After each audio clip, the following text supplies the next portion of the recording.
Hello, everybody. Welcome.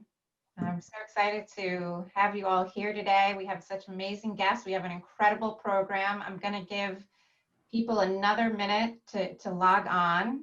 I'll just take a minute to introduce myself. My name is Shiri Orion. Hello, I'm the Executive Director of the American Friends of the Parent Circle. There's a lot of new people joining us here today. So for those of you new to us, the Parent Circle is a joint Israeli and Palestinian organization. It's made up of 600 bereaved families, both Israeli and Palestinian, who have all lost a loved one to the conflict. And they've all chosen a path of reconciliation rather than revenge. They've chosen to share their stories and to inspire other people to choose this path as well. And today we have really special guests with us, award-winning chefs from Israel and the Philadelphia area, Gil Hovav, Michael Salamanov, and Reem Kassis. Thank you guys for joining us here today. For those of you who don't know, we got to know chefs Michael and Reem last year at a very crowded James Beard House in New York City, which seems like almost fantasy and fiction right now. But together, Reem and Michael created an incredible event for us in New York City that celebrated food, it celebrated breaking bread, it celebrated bringing people together. Michael and Reem will tell you about their stories, how they came together, and they created incredible food for us. And while we can't have the delicious tastes and smells and sights of the food today, we still get to have the incredible connection, the conversation, and the comfort. And we know we could all use the comfort today. And so I'm not going to talk for a long time, just housekeeping. We have an hour here together. The Gil Hovav, our very special friend joining us from Israel, who is a chef, an author, and an Israeli food personality, and also a very dear friend of the Parent Circle, is going to host a conversation with chefs Reem and Michael. And before we get started, I want to introduce one more person who is probably the reason that many of you are here today, and definitely the reason that our chefs, part of the reason that our chefs are here today, who's Robbie Damlin. Hi, Robbie. Robbie is the spokesperson of the Parent Circle, and she's also a bereaved Israeli mother and a very long-term member of the Parent Circle. And it was important for us to have you here because without you, none of this would be possible. So I'll turn it over to you, Robbie. Well, that's a bit of an exaggeration, so I better have a spoon of peanut butter to calm me down, right? And comfort me, except then I won't be able to talk. I'm really excited about this because most things are so dramatic and are so sharing of pain and stories. But this for me tonight is something very special. There are people here that I love. So Gil, we've been friends for 100 years since this ghastly wine, Gato Negro, do you remember? Yes. Came to Israel, and it was the first foreign imported wine, which we drank large quantities of, and thought it was quite good then. And I don't know if any of you have got a friend who sends you on the New Year a bottle of gin and some treats for Sylvia Plath, the cat. So I don't know how, and I don't know anybody in my life that I asked to support me and the Parent Circle for something. And before I finish the sentence, you already say, yes, I'm in. So for me, you are a very, very special friend. And I'm hoping you'll talk about Jam Session, because I think that was a really great project that you did together with us. And all the grannies and those who competed to feed you love you dearly. So, but also you introduced me to Michael. And meeting Michael for me was like meeting family. Because Michael, you and I shared something very deep that is about love for two Davids. And it's about being able to overcome that and to do things to make a difference in this world. And maybe I do it through the work in the parent circle on the ground and by trying to create a sense of hope. But you do it by nurturing so many people through food and by giving them such joy. When I was in Philadelphia in your little restaurant, I was so touched by the way all the ladies dashed in and kissed you immediately. So I guess I can't do that anymore. But for me, you're a very special person, and I feel close to you. Reem, I don't know how to describe the sense of generosity that I feel about you, because without even knowing us, you last year when we did the dinner, you were there with your whole heart. And you created such a wonderful meal together with Michael. And listening to your story was, I think, the highlight of the night, the story that you both shared there, because it was so similar to the stories that we tell of reconciliation and hope in the parent circle. So I'm not going to shut up because you can't normally shut me up. And I'm going to have some peanut butter and enjoy. Thank you. We're going to turn it over to our chefs. Just a note, if you have questions, please put them in the Q&A box. We'll have time to take questions at the end. And now like the Parent Circle is putting all of its programs online. I want to share with you our online program of comfort food tonight. So Gil, please. So hi, everybody. I want to start with what Robbie already mentioned, which is how I got involved with the Parent Circle. So Robbie has been and still is my dear drinking buddy for many years. And one day Robbie calls me and says, Gil, I want you to come and cook with us in the Parent Circle, at the Parent Circle. And I promise you that I know that it might sound frightening. I know that you may be a bit anxious about it, but don't worry. It's just one big happy mess. And through this invitation, I got to a few events, some of them in the Palestinian territories, and some of them here in Israel, in Ramat Gan. And this was amazing. I've learned so much, and I've encountered so much hope and love and happiness and life. And I was so humbled. You know, it's so wonderful to come and see. It's mostly women. There are some men, but it's mostly women. And you come and you see all these people who lost the dearest thing that you can imagine and still are so vibrant and so warm and hugging and wonderful.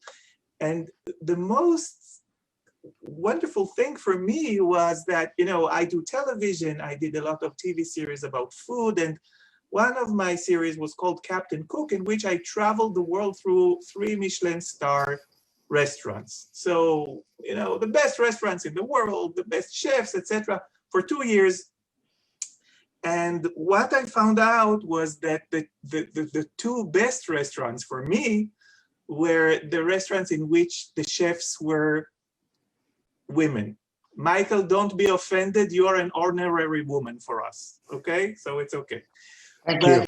There was something in women that was more connected to life. And in these meetings of the Parent Circle, you know, when it was clear that the Palestinians are the bosses. I mean, the Palestinian mamas took over the kitchen.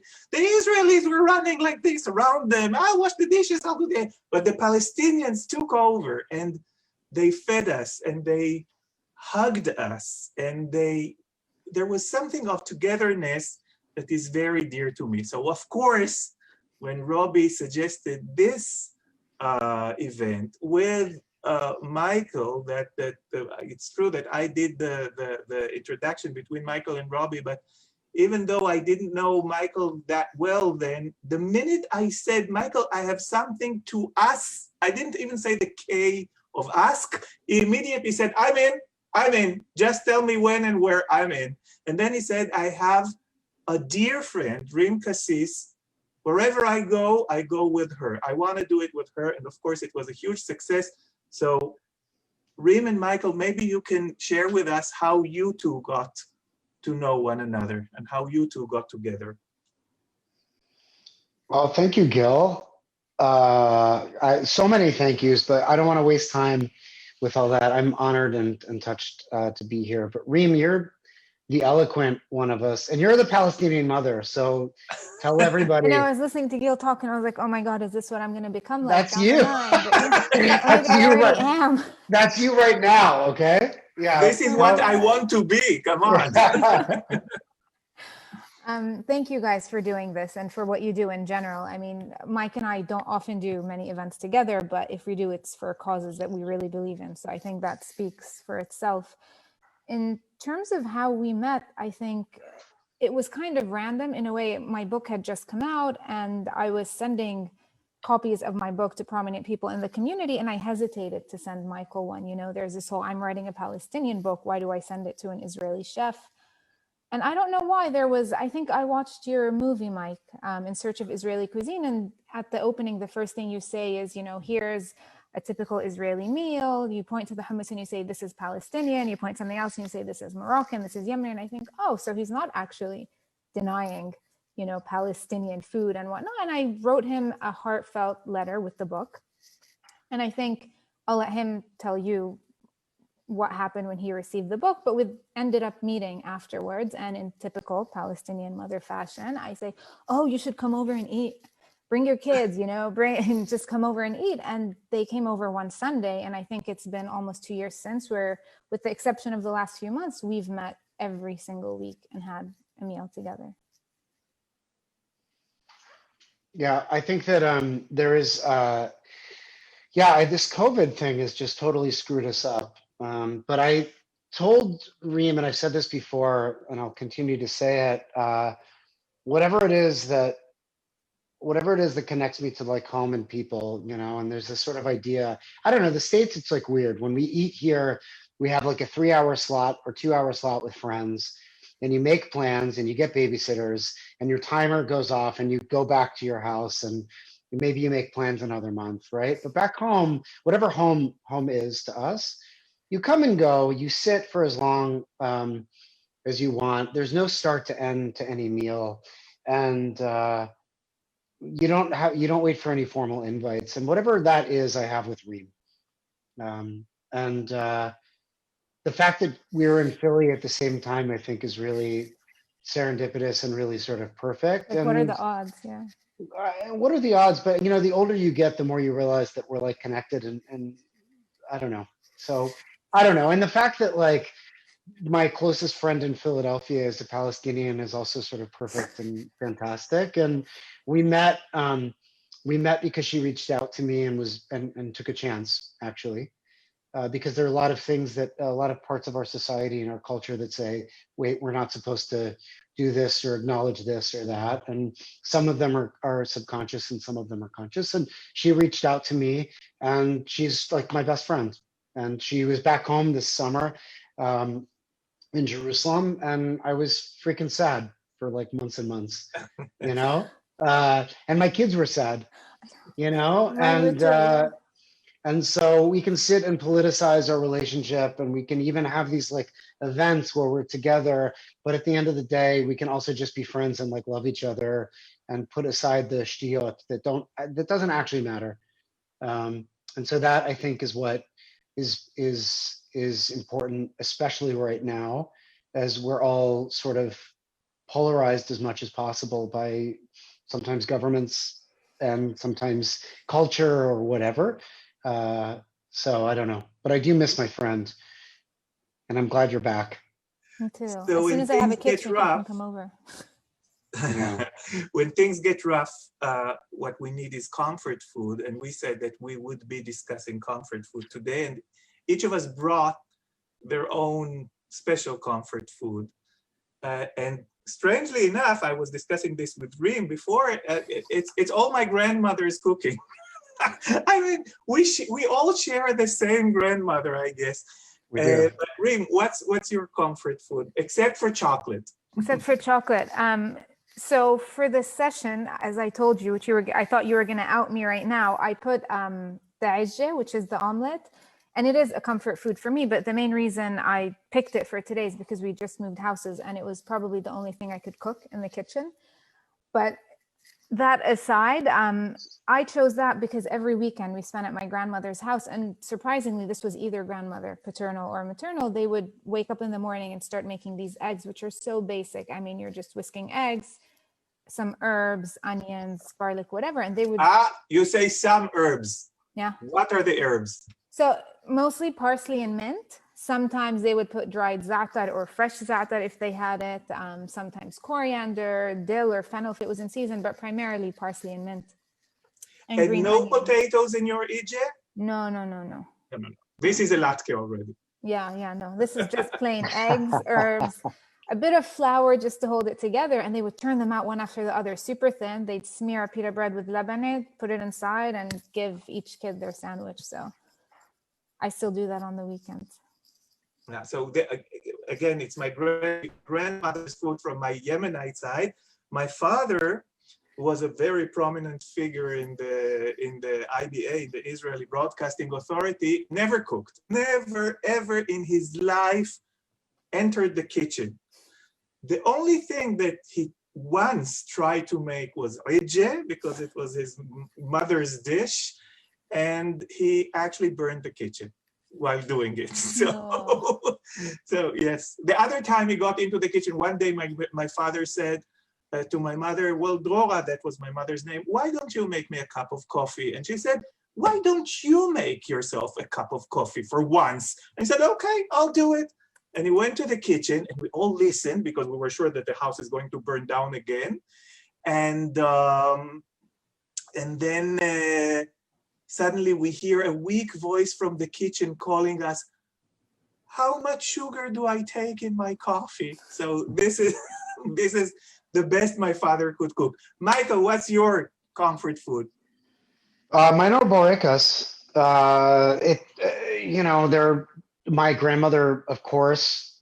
I feel like this is such a cliched thing. When I was started to cook professionally, one of my friends, who's an amazing journalist, said chefs are so cliched, especially in the United States in the late 90s or 2000s. If you opened a restaurant or wrote a cookbook, you had to use the word grandmother and short ribs. That was like everything. And I feel like I'm like the Israeli version of that. It's like borekas and my grandmother, right? My Savta Mati's borekas were what I loved about food growing up. I was the pickiest eater. But whenever my Savta would visit, she would make, I grew up in Pittsburgh, Pennsylvania. So every 2 years or like bar mitzvah years or whatever, she would visit, and she would stay for a month and just make borekas like, every day basically, and load up our freezer. And I was like terrified of food. I was super picky. Like I would take cheese off of pizza, wipe off the sauce, put the cheese back on, that kind of thing. But her borekas, I loved. And since her English sucked and my Hebrew sucked, and I didn't speak Bulgarian or Ladino or Turkish very well, our love language was me wolfing down these borekas. So, so she's from what ethnicity? From Bulgaria? Yeah, Bulgarian, but Sephardic Bulgarian. Yeah. So these borekas, then I dropped out of school and I moved back to Israel, and I got a job working in a bakery, not because I wanted to be a chef or a baker, but because, I had like 3 semesters of like studio art and spoke almost no Hebrew. So I couldn't really get a job doing anything else. I got a job in a bakery that had these borekas, and like that was the sort of start of my career, actually. And it wasn't making borekas, it was like scrubbing sheet trays getting yelled at in like 5 different languages. That's good education. My Yeah. grandma would make burekas every Thursday night every Friday morning for the Saturday night meeting she had with what we call the Spanish underground, all her Sephardic friends, and she would hide them in the shoe drawer of her cupboard because we would devour them before. So for me, the smell of childhood and of love is 100%. shoes, roses, and the 4711, the hideous perfume of elderly women in Jerusalem of those times. This is the smell of love. My comfort food that I made especially for you, I'll even show you my food. There it is. Ta-da! It's my mother-in-law's egg salad. And it's the most primitive egg salad.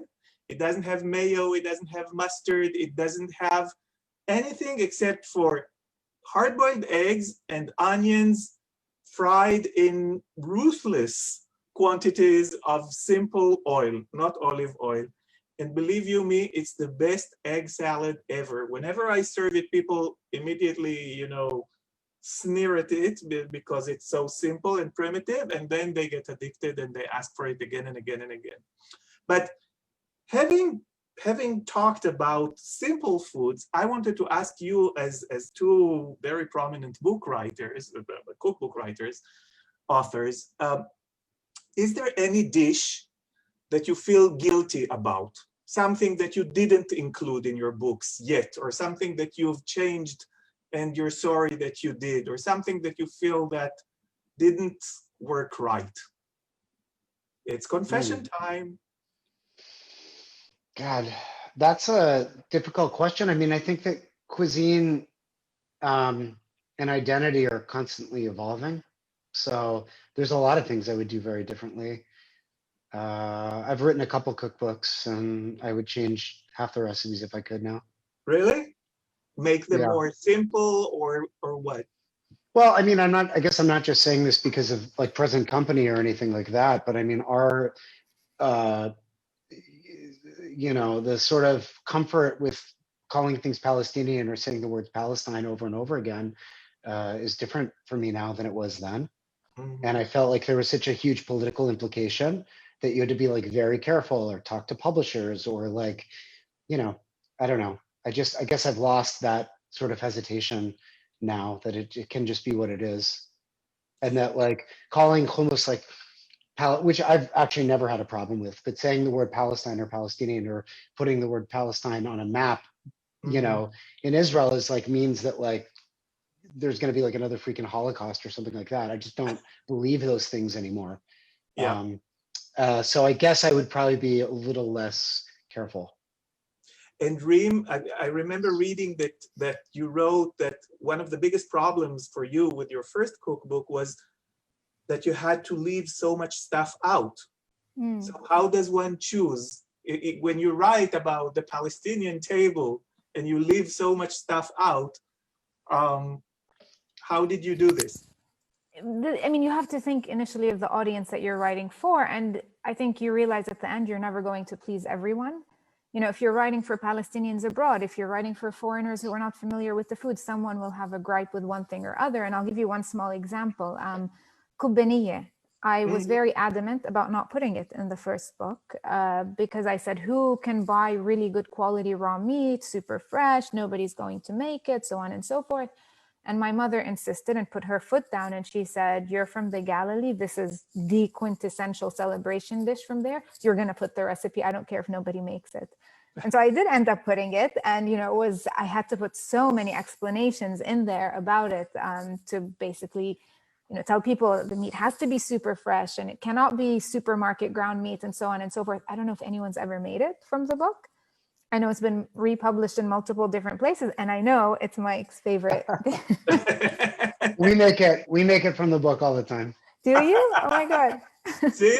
Well, actually, when my mother came to Philadelphia and she wanted to make the kubbeniyeh, Mike brought the lamb because there was no way we could find it as fresh as he could, and we made it at home. Remember? Yes. I mean, whenever we're at your, family's house here, they come in. It's like I prepare myself to eat like 5 pounds of raw meat. You know? Yeah. Yeah, I think you and my Yeah. father are the only people who can eat that much kubaniya. I can eat It's a so little good. bit, but It's so good. And full confession, we did a Zahav on the menu right now. We're doing like a tuna kubaniya oh yeah, as I saw well. that. And my general manager is Turkish, and my chef is like a white person from the United States. And I'm like, go get Reem's book and like work backwards, you know? Because I feel like the kibbeh that I was introduced to was like Lebanese, so it was a Which bit is more mostly tartar. meat and very Mostly meat. little It's like bulgur. tartar, Exactly. and the Palestinian version or the Galilean Like version half is and like half. kneaded bulgur wheat, and that creates a different kind of emulsion, you know. And actually, the Palestinian version is closer to chi kofta, which is the Turkish version, which is like sometimes they barely use any meat. It's just like peppers and bulgur wheat. So yeah, we're doing a tuna version of it that is essentially Reem's family's Is it version. good? So good. I mean, it. you know, Oh, objectively speaking, I think it's fantastic. So you're now busy reverse engineering Palestinian recipes. Yeah. Nice. Talking about Zahav, the first time I met Michael was in Zahav. I was brought there by a dear friend of ours, Adina Sussman. And I want to talk a bit about your hummus anxiety. So here I am meeting this great American chef. Everybody is talking about Zahav. Everybody is talking about Michael Salamanov. And he meets this humble guy, Gil Hovav from Israel, and he's hysterical. Food was superb, of course, but he says, never mind the food. I'm just worried about the hummus. How is my hummus? So I wanted to ask you whether it's that important to you. Does it have a special place in your heart, hummus? Because you were so concerned with it. Well, I think so. No, I mean, I think that hummus is very personal to everybody. It's like asking somebody what their favorite pizza is, or even more, right?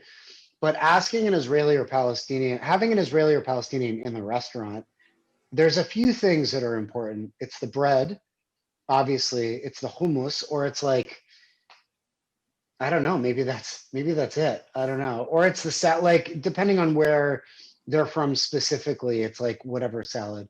If it's somebody from the Galilee, it's like tabbouleh, and if it's somebody that has North African descent, it's the freaking carrots or whatever, right? So, but like, and if an Israeli or Palestinian comes in and they don't like the hummus, it's an uncomfortable 2 hours after that, you know.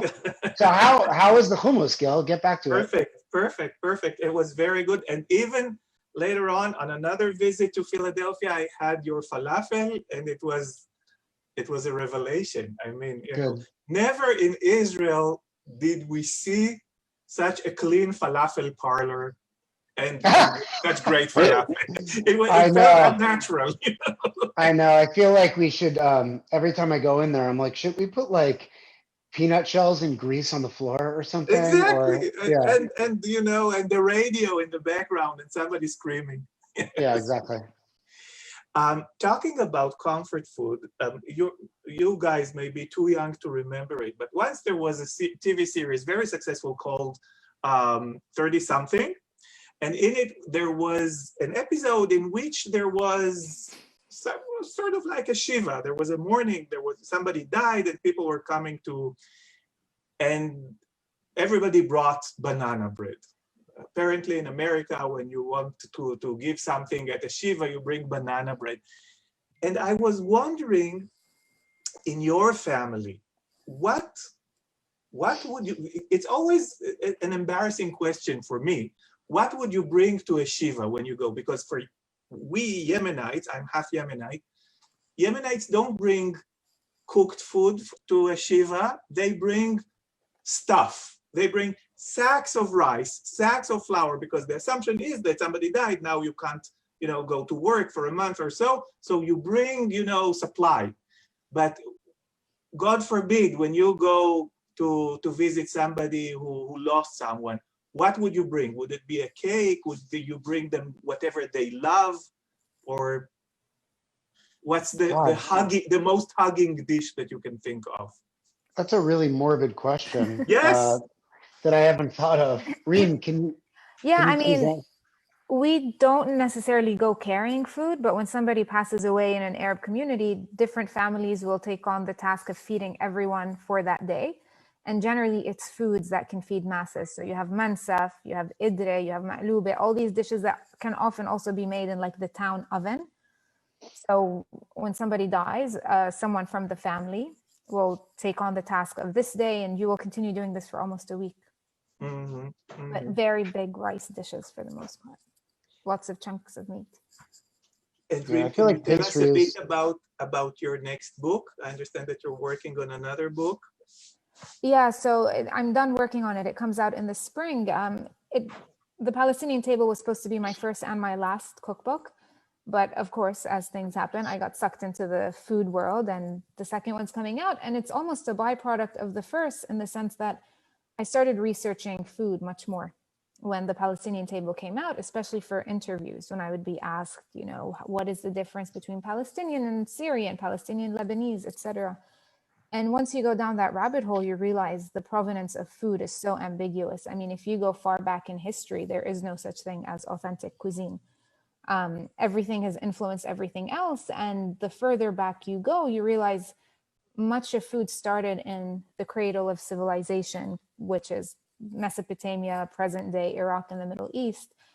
And we often, you know, we look back and we say, hey, Ottoman food influenced the food of the Levant, but what influenced Ottoman food before that? And once you go down, it's insane what you find. So the book is a snapshot of modern Middle Eastern. I actually call it modern Arabic food, because Middle Eastern is such anyway, I can speak an hour for why Middle Eastern is not the appropriate term, but it's, you know, it's modern Arabic food traced back through history to understand the origins of the different dishes and how they've evolved over time. Nowadays, which country in the unappropriately called Middle East boasts the best Arab cuisine?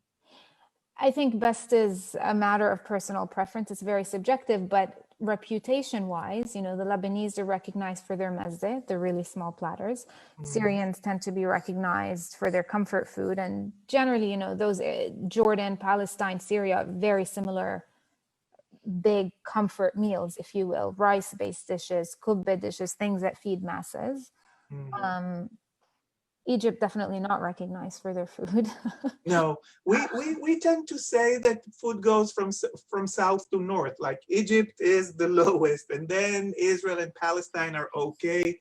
Lebanon and Syria are to be admired, and Turkey is the empire. Yeah. You know, I mean, I'm sure you've heard these jokes about like, what does an Arab hell look like? You know, the Egyptians prepare the food, and I don't know who does the entertainment, and so on. And then heaven, it's the other way around. The Lebanese do the food and entertainment. And Michael, what are you working on right now? Well, we're working on not like going bankrupt right now. We're working on keeping a restaurant company sort of in business and figuring out it's sort of day to day what's happening with restaurants and fun stuff like politics and that kind of stuff. That's what we're working on right and now. No cookbook on the horizon? There is talk of something new, but we'll see. You know, we've done 3 of them, and they're kind of a pain in the ass. So I think that, I don't know. We'll probably do something at some point. I just don't know when it's going to happen. It's really, as you guys know, there's like getting a contract, writing a book, shooting a book, and then going out and trying to sell it. And I just can't imagine like any of those things right now. And dealing with Reem's mother, you know, she's very, she has her opinions, and you have to, is she involved in this book too, Reem? Yes, less so than the first one. The first one was basically mostly her food, her recipes. I mean, she tested along with me. This one, she was a little bit more iffy. She was like, yeah, this modern stuff doesn't work for me. Yes. Okay, guys, listen, we talked for 35 minutes, and this was the deal. I don't want to take any of the Q&A time. So, there, burecas. So I guess we'll hand it over. Great. Christopher, we're all yours. Okay, so I'm gonna, there's some questions in the Q&A box. Feel free to include more. First of all, everyone is sending you guys lots of love. Everyone is sending thank you and love from all the chefs. Thank you to everyone for having this beautiful event. Chef Michael Solomonov, I have your cooking book. What is your favorite comfort meal right now? And then I'll couple that with another question, because somebody else asked, is there anything from your Pittsburgh background that you consider comfort food? Wedding soup, pierogies? That's a great question. Let me start with that one. So Pittsburgh food is, yeah, I mean, I guess kielbasa and pierogies or whatever, but there's a place in Squirrel Hill called Pamela's, and their pancakes are like next level good, really, really good. So that's a good Pittsburgh food. I guess Pittsburgh is also known for their like meat sandwiches that put French fries and coleslaw in the sandwich. The idea being that like a lot of truckers would stop through Pittsburgh because it was the gateway to the Midwest and then also the South. So the idea is that you could still drive a truck and eat the sandwich that had French fries and coleslaw in it. Which, you know, to Israelis and Palestinians is like normal, you know, chips and salad inside of a sandwich, or being able to drive a car, smoke a cigarette, talk on a cell phone, and eat a sandwich is quintessential. But as far as comfort food now, I mean, I'm like a rice person, so I feel like any of the pilafs are good, and I've got two little kids, so being strategic about how I can feed them without protest is important, and rice usually does the trick. Great. That sounds amazing. There's some lighter hearted questions here, and then there's some more serious ones. So with your permission, I'll ask a more serious one, because the nature of our work is also serious. So someone Yeah, is just make sure all the serious ones get directed towards Reem, okay? Yes, exactly. well, fortunately, or this one's directed at you, Michael. And it's, can you say more about the two Davids that Robbie mentioned in the beginning? Yeah, well, the two Davids are her son and my brother that were both killed in action in the IDF. So it's probably the reason that we're all talking right now.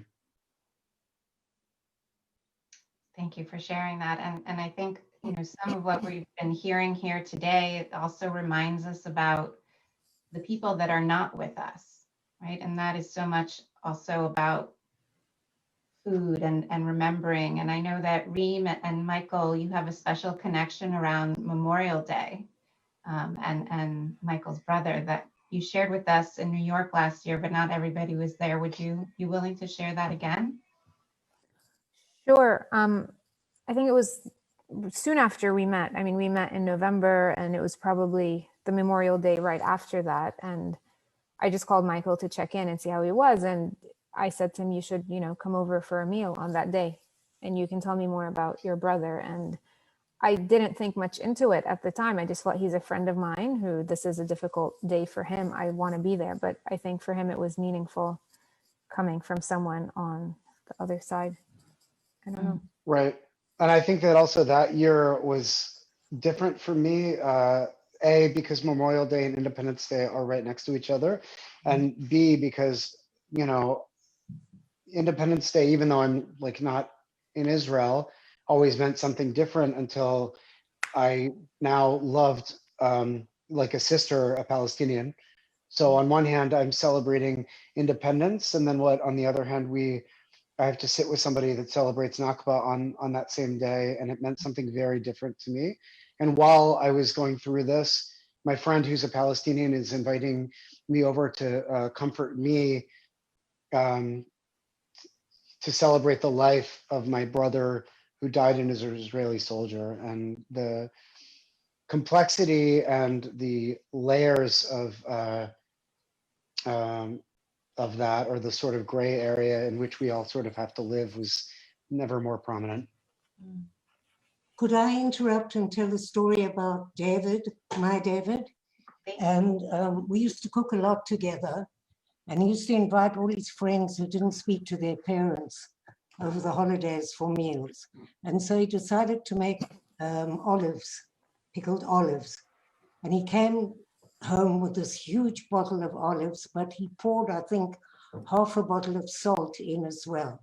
So they were inedible. And he kept telling me, it's okay, I'll just pour out the water and, you know, it'll become less salty. And I kept them for years after David was killed. It was so symbolic.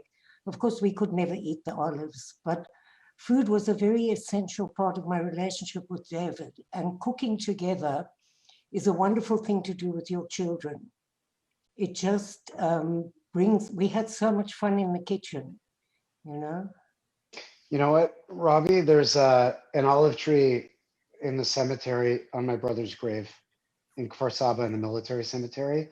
And the first year that that olive tree produced fruit, we also tried to brine the olives. Disgusting. So goddamn salty, inedible, Yes. terrible. The interesting thing is that I was in Italy with people from 9/11 at a conference, and they gave us all olive trees. And there's so much connected with you and me, it's weird.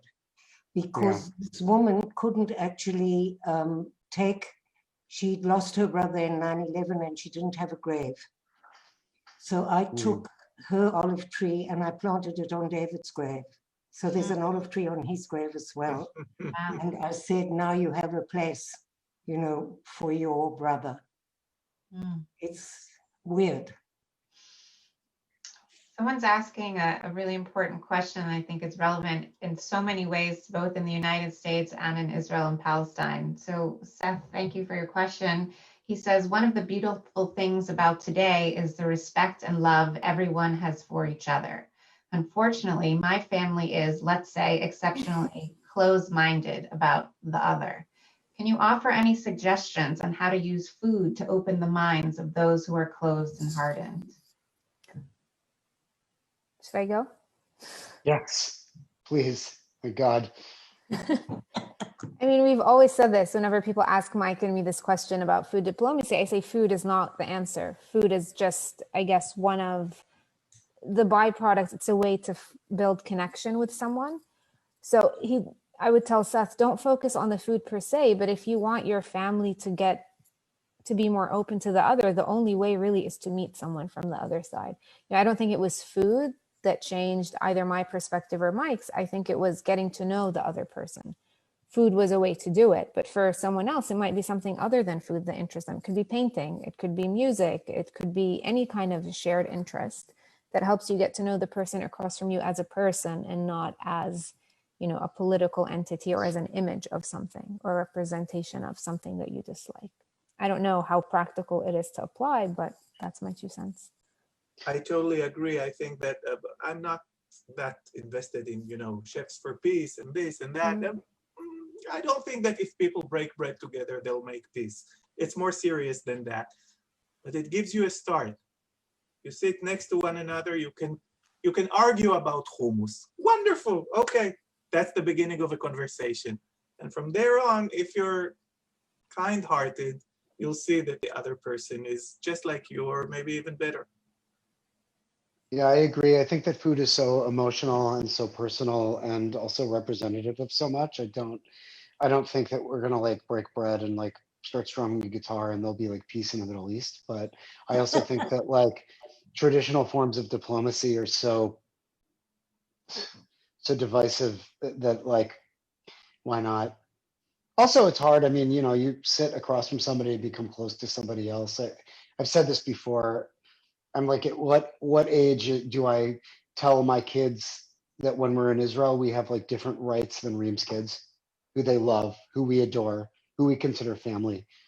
And you can't sit across the table from somebody and share a meal or share a life together and ignore those questions. And I think that those, I don't know, the human aspect of all this, of hospitality and of sharing, is something that we have to start with, not have sort of as ancillary. for the parent circle, Gil was talking about our women's group, and for the women's group, it was sort of a shared language. So with, two Israeli and Palestinian women that didn't really know each other yet, it was a way of getting to know each other, right? It was something that they could share together. And then out of that, came deeper friendships or more understanding, and also just a humanization, right? To see someone who's like your other or your enemy, and you see them cooking and preparing food like for their family and using maybe similar spices, and talking about their grandmothers. And that's a way to humanize people that you not necessarily see as human. But I think for this book, the jam session book that we made, something that was very important with that was that most of the recipes came from the grandmothers, and they told us stories, and that was the narrative that you got out of this whole cooking experience. And of course, the competition, between the Palestinian women to who made the best what, and competing for Gil's love. I feel like that's a tough crowd right there. I'd never want to be in that room. I have my ways, don't worry. I bet. Great. Now I think that ahead. also the most obvious thing is what we're talking about is human life, and we're talking about family, and we're talking about sons and daughters and husbands and wives and people that have been killed and buried. And like the reality is that we like whatever it is that we share close. I mean, like I'm not sure. I've had far too much coffee right now, but at the end of the day, I have more in common with a Palestinian mother that's lost a child, or than probably a lot of Israelis or a lot of Jews or whatever it is that I am, And I don't think that we should minimize those things. And at the end of the day, if we're speaking honestly, we're talking about things like human rights and death and stuff that is like actually important. I don't know. We have all these weird like firewalls that sort of. Sorry, my phone battery, of course, is dying as I say something important. But I think that we're like we share more with each other than we don't, and I don't, and I.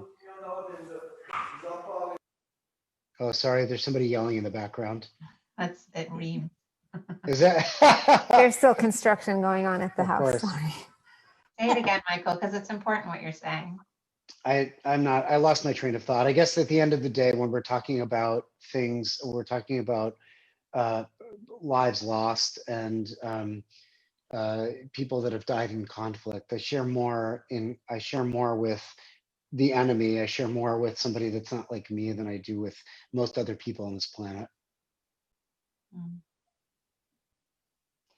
So building on that, Abigail is asking a question, Michael. Now that you have what sounds like a more empathetic understanding of the Palestinian struggle, do you feel a responsibility to help other American Jews, and I would add other people in general, come to know more about the Palestinian narrative?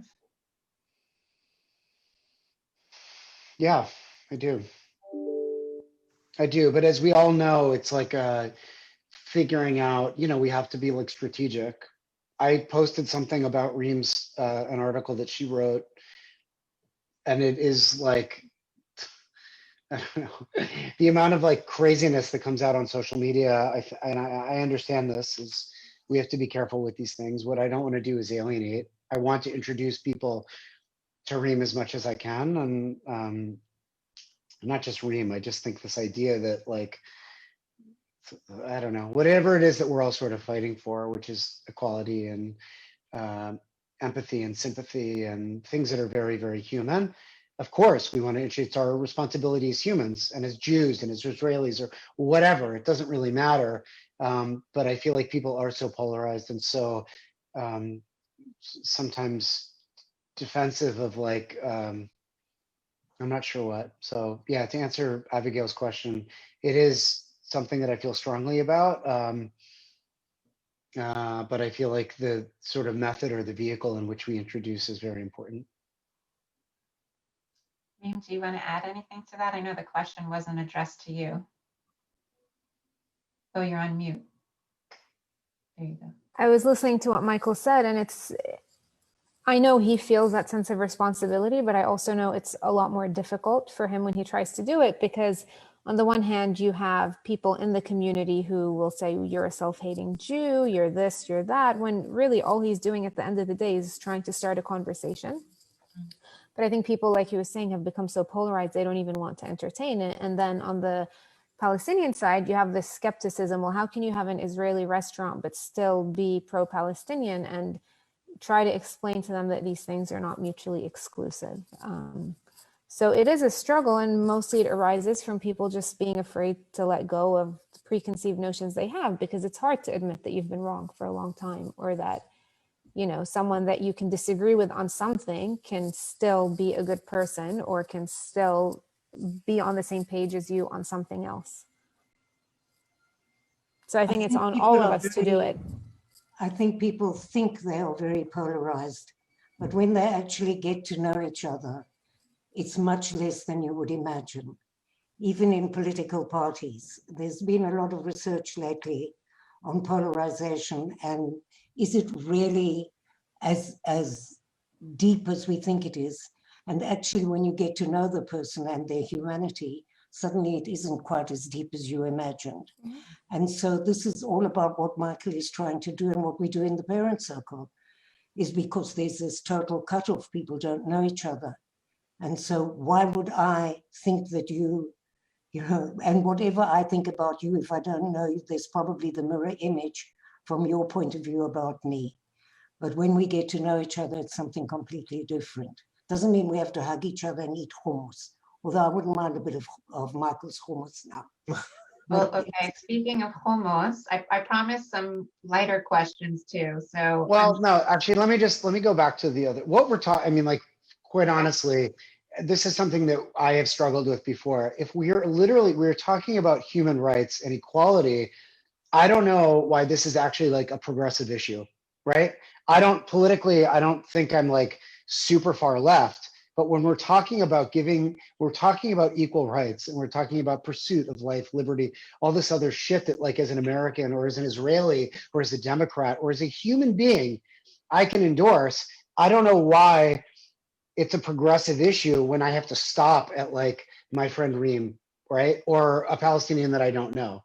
Okay, so I think that's the issue, is that we're taught, right, that there can't be like Israel and Palestine in the same breath, that we can't say free Palestine or Am Yisrael Chai in the same sentence, when in reality, the majority of both sides want that, and I think are open to it.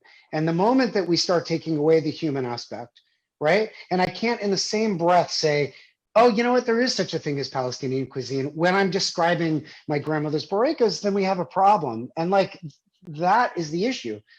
And I think it's nonsense. I think it's bullshit. And I think that, like, the fact that, like, we come from these places where I feel uncomfortable, I don't now, but growing up in a family that was very democratic, the word Palestine was a problem for us. It was a political implication. And I'm sure, I'm not going to speak for Reem, but to say Israel or Israeli cuisine or Zionist this or that has another implication.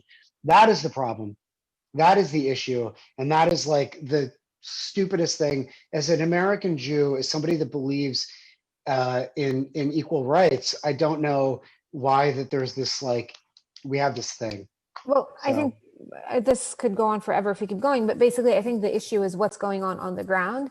And this is why whenever people ask, oh, is food the solution? No, it's not. Fix what's on the ground, and then food can help us get to know each other and get along. But as long as there is no equal rights, as long as there is no justice and there is oppression, how can you expect just, you know, meeting someone and talking about it to solve the issue? But again, let's not go down that rabbit hole because we have like 6 minutes left. Well, we could go down that rabbit hole every day at the parent circle. I mean, what you guys are describing is exactly the issues that we have had, that we work to dispel all the time. It's not mutually exclusive. The Palestinian narrative and an Israeli narrative are not mutually exclusive. That you don't have to agree on every point, but just the acknowledgement that that is your truth, and the acknowledgement that that is your truth is what we need to make so much progress. And you're right, Michael, there is no reason that those two should be considered conflicting narratives.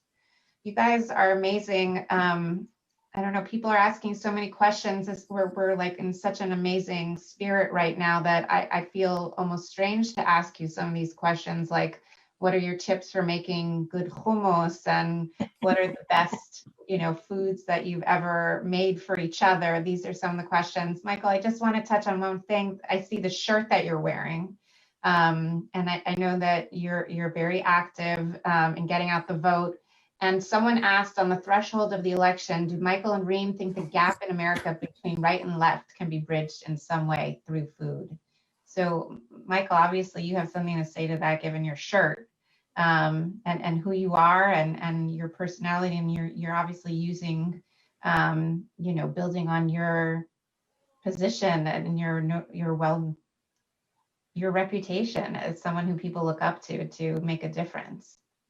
I think it's what is hard, and this goes back to what we were talking about, is that unfortunately the extreme right and the extreme left get more press. And I feel like what we need is open dialogue, like not only in the United States or even in Pennsylvania, but in the world. And I think that